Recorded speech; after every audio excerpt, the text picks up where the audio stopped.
Welcome to Grandmaster Chalk Swiss quote for the day. இன்னைக்கான quote பார்க்கலாங்களா?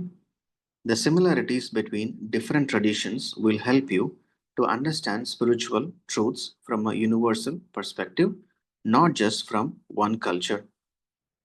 இப்போ நம்ம பல மரபுகள், பல பழக்க வழக்கங்கள் இதெல்லாம் நம்ம பார்க்கும்போது, இது உலகத்தில் இருக்கக்கூடிய வெவ்வேறு பகுதிகளில் இருக்கக்கூடிய மக்கள் வெவ்வேறு விதமான பழக்க வழக்கங்கள் ஃபாலோ பண்றாங்க. மரபுகள் அவங்களுக்கு வித்தியாசமா இருக்கு. கலை மற்றும் கலாச்சாரங்கள் வேறுபடுது. ஆனா, இதில எல்லாத்துலயும் நம்ம பார்க்குறோம் அப்படின்னா, எல்லாமே மக்கள்ட்ட அன்ப வளர்க்குது, நல்லிணக்கத்த வளர்க்குது, சகோதரத்துவத்த வளர்க்குது. கருணை, அன்பு, கருணை, சகிப்புத்தன்மை, நல்லுறவு இது போல இந்த மாரி நல்ல விஷயங்கள வளர்க்குது. கடவுளுடைய தன்மைகள வளர்க்குது. அவங்களுக்குள்ள இருக்கக்கூடிய தெய்வீக தன்மைய வளர்க்குது.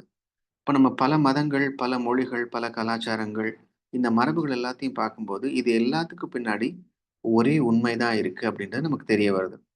அப்ப அந்த உண்மை அப்படின்றது பொதுவானது.